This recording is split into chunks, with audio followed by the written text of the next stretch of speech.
नमस्कार मित्रों, मैं दुर्गा प्रसाद मिश्र मिश्रा संस्कृत प्रबोध इस चैनल पर आप लोगों का हार्दिक स्वागत करता हूं।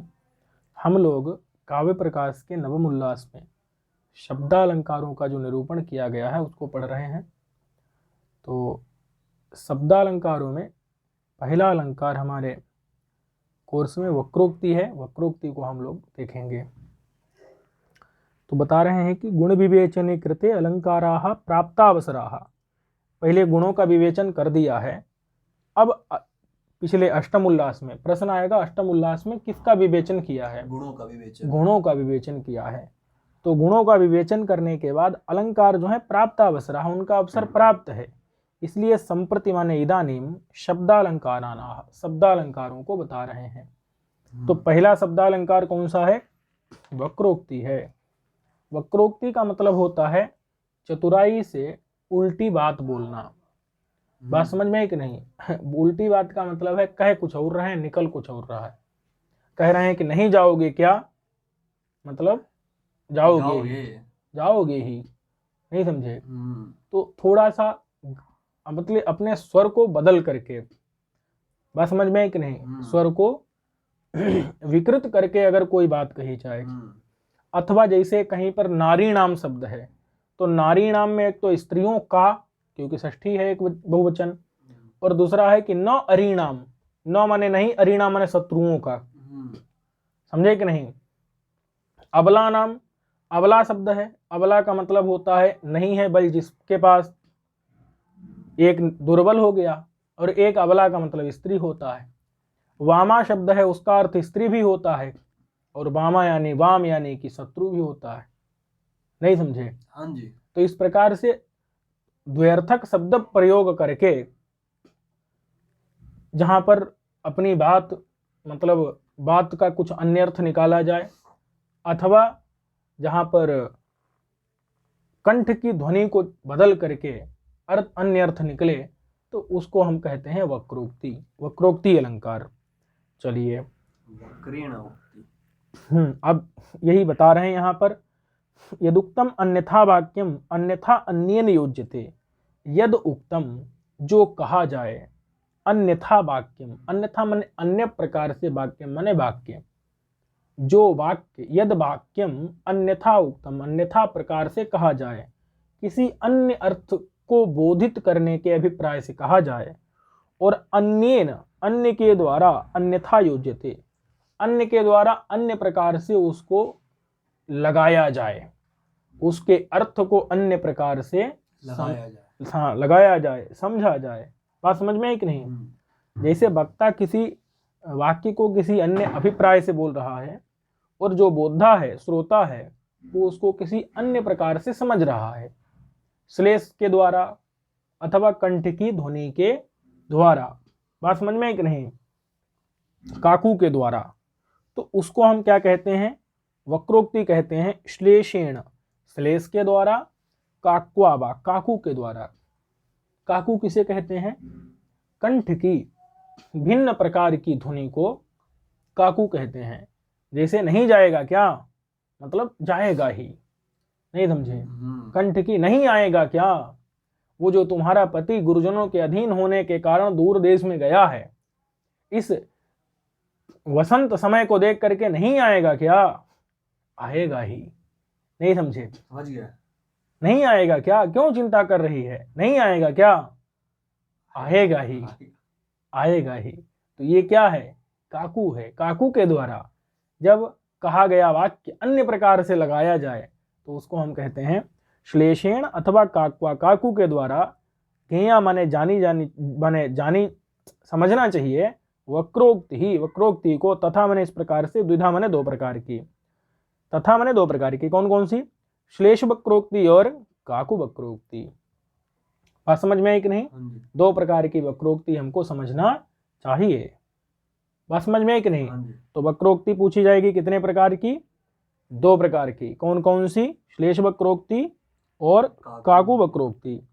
अब पहली वक्रोक्ति क्या है?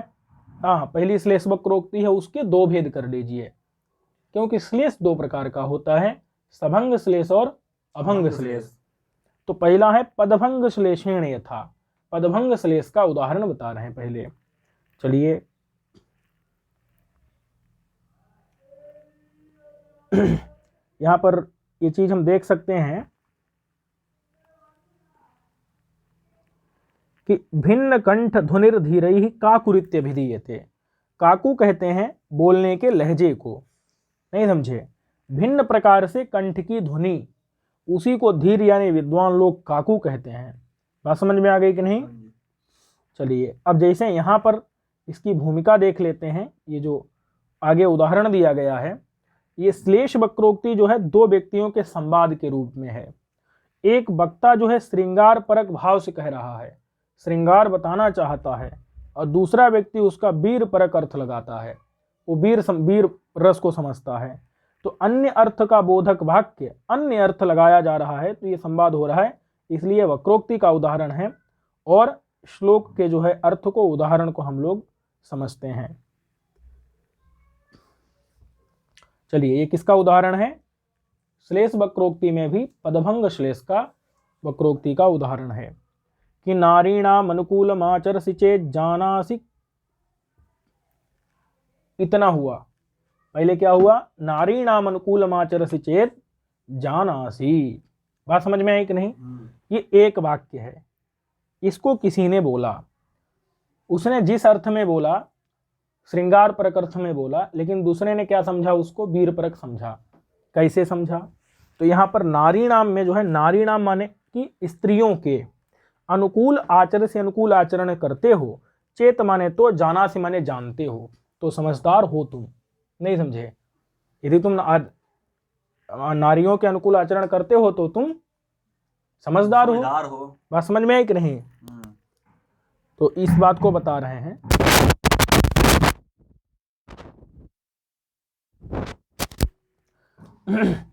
देखिए अब न अरिणाम, अब जो लगाने वाला लगा रहा है वो कह रहा है कि न अरिणाम, न माने नहीं, अरिणाम माने शत्रुओं के अनुकूल आचरण करते हो, चेत जानासि तो जानते हो, तो समझदार हो। शत्रुओं के अनुकूल यदि आचरण नहीं करते हो तो समझदार हो। नहीं समझे? ये लगा लिया, ये समझ में आ गया कि नहीं? श्रोता ने। फिर श्रोता बोला, ये कौन बोला था? ये तो वक्ता बोला था, अब श्रोता बोलेगा। श्रोता बोल रहा है, क्या बोल रहा है कि कश्चेतनो वामानाम प्रियमादधाति। इतना वाक्य किसने बोला? इतना वाक्य जो है श्रोता ने बोला। बात समझ में आई कि नहीं? कश्चेतनो वामानाम प्रियमादधाति। अब इसका मतलब समझिए, कह चेतनः, का माने कौन? चैतन्य, चेतनः माने चैतन्य पुरुष, समझदार पुरुष।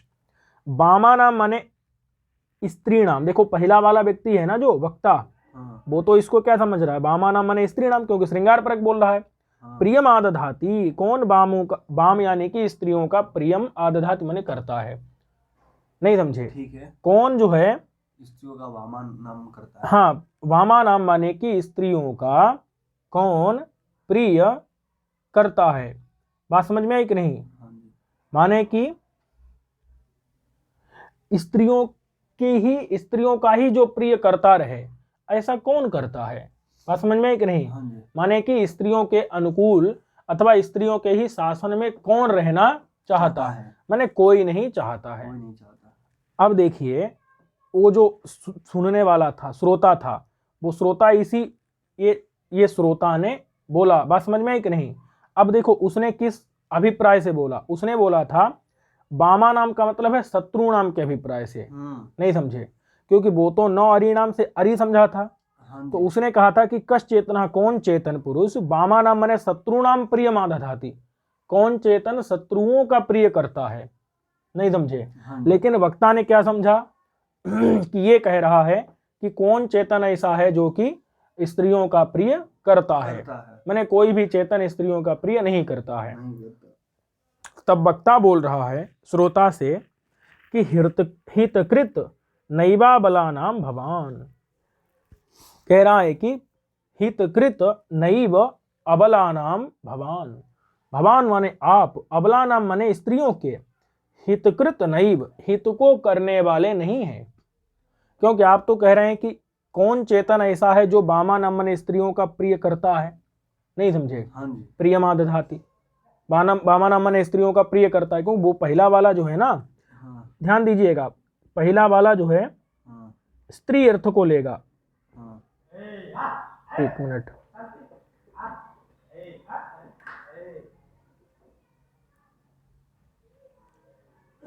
ये जो वक्ता है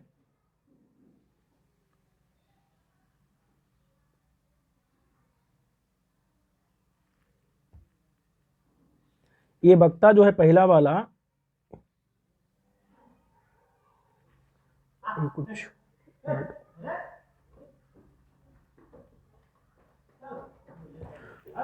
पहला वाला जो वक्ता है ना, वो हमेशा क्या करेगा, स्त्री अर्थ को लेगा।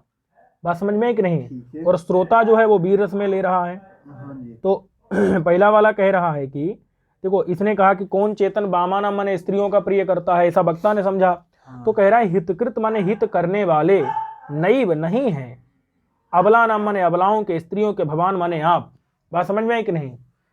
नहीं समझे? अबला नाम माने स्त्रियों के आप हित करने वाले नहीं है। नहीं है। लेकिन ये भाई साहब जो श्रोता थे, ये इसको क्या किए, उल्टा सीधा समझ लिए। हाँ। ये समझ रहे हैं कि अबला नाम माने बलहीन, बलहीन। अबला नाम माने बलहीन।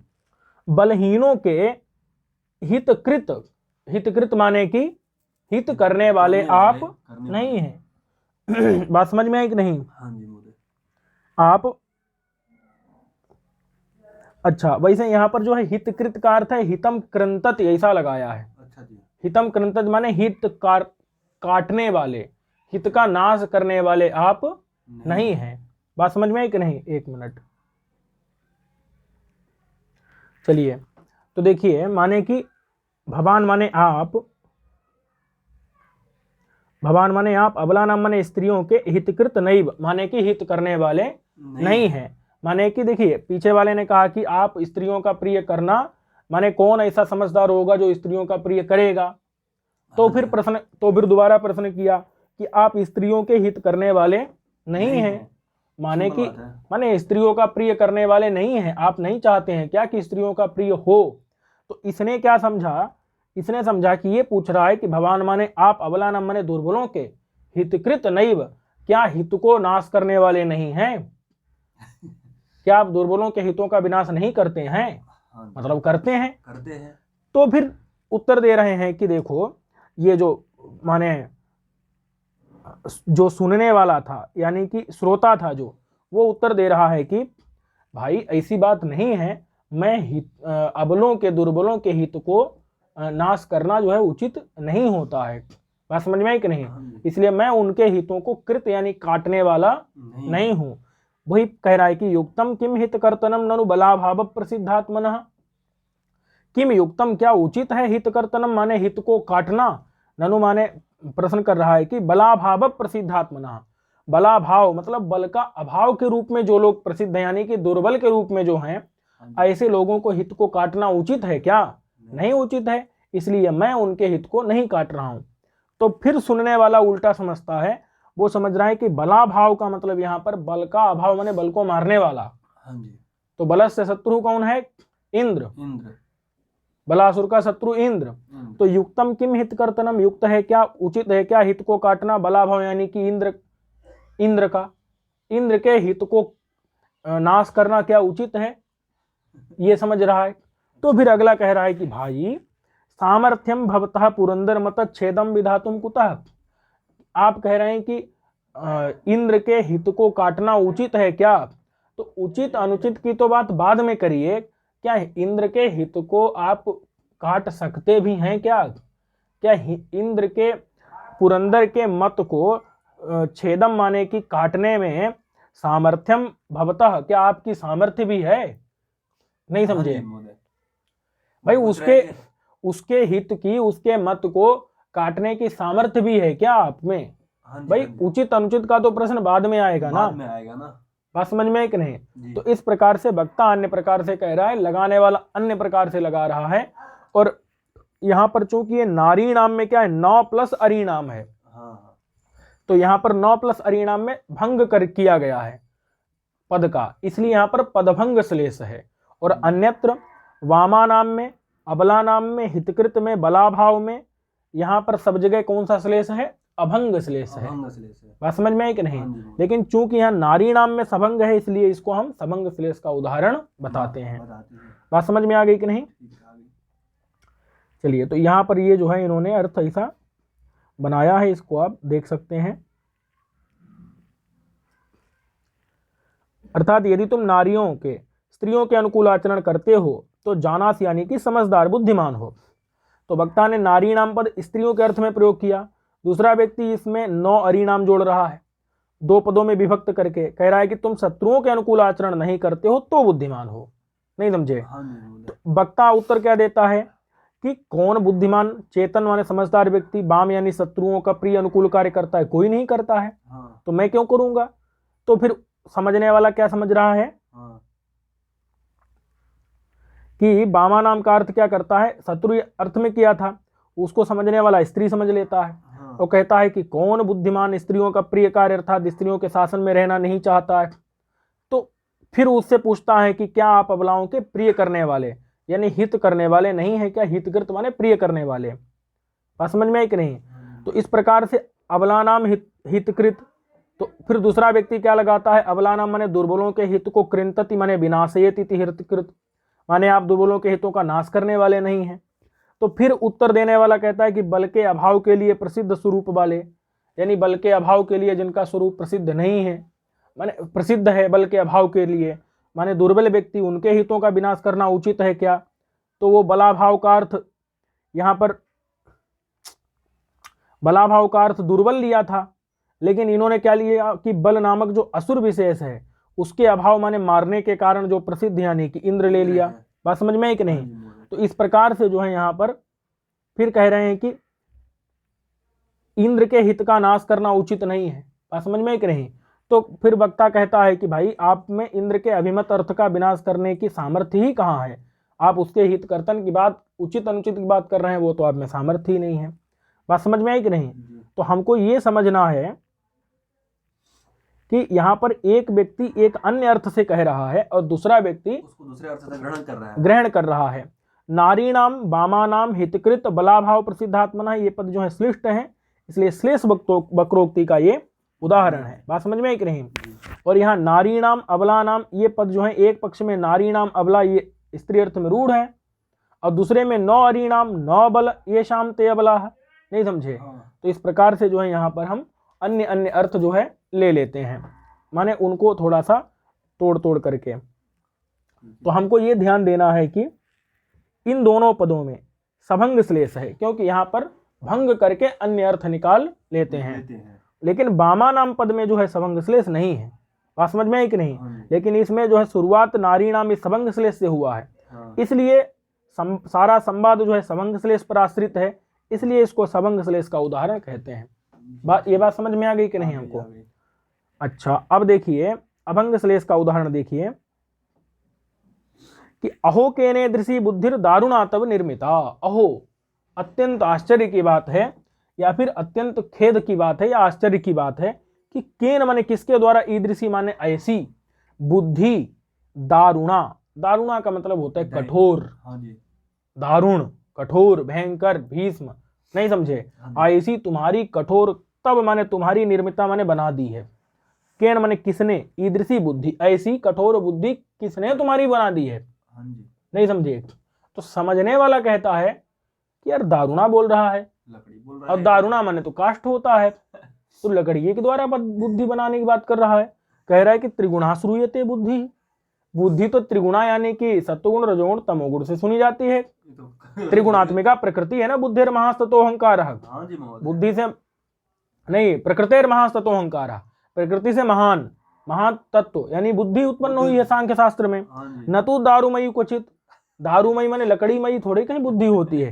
तो यहाँ पर जो है दारुणा शब्द जो है क्या कर रहा है, हम बता रहा है कि दारुणा यानी कठोर और दारुणा यानी कि लकड़ी के द्वारा तृतीयांत है। दारु दारुणी दारुण दारु दारुणी दारुण दारुणा दारुभ्याम दारु भी। नहीं समझे? तृतीया के द्वारा बताया गया। हाँ, उपाय दारू, दारू माने लकड़ी। तो अभंग श्लेष का ये उदाहरण है, क्योंकि यहाँ कोई भंग नहीं करना पड़ रहा है। समझे कि नहीं? चलिए अब काकुआ देख लीजिए। काकू यहां पर कह रहे हैं कि गुरुजन परतंत्रतया दूरतरम देशम उद्यतो गंतुम, गुरुजन के परतंत्र होने के कारण दूरतर देश, दूर जो बहुत दूर है इसे देश को, गंतुम उद्यतः जाने के लिए उद्यत है ये तुम्हारा पति। नहीं समझे? हाँ जी। ये तुम्हारा जो है पति जो है, नायक जो है क्या है, दूरतर देश को गंतुम मैंने जाने के लिए उद्यत है। क्यों? गुरुजन परतंत्रतया, क्योंकि श्रेष्ठ जनों के अधीन है। उन्होंने कहा जाओ तो जा रहा है काम करने के लिए। लेकिन अली मतलब अली कुल, अली माने भ्रमरों के, कुल यानी समूह से, और कोकिल, कोकिल माने कोयल से ललित यानी सुंदर, सुरभि समय कहते हैं वसंत समय में, असौ यह नैष्यति सखी न आगमिष्यति किम, अवश्य में आगमिष्यति। नहीं समझे? हे सखी न एष्यति न आगमिष्यति किम, नहीं समझे? हाँ समझ गया। न आइष्यति नहीं आएगा क्या, अवश्य आएगा। बात समझ में है कि नहीं? ये सुरभि समय यानी उस समय में अली, और जो कैसा माने कोयलों के कुल से, कोयलों के समूह से, और कोकिल के द्वारा जो ललित होगा, सुंदर होगा, ऐसे वसंत समय में नहीं आएगा क्या, अवश्य आएगा। अवश्य आएगा। बात समझ में है कि नहीं?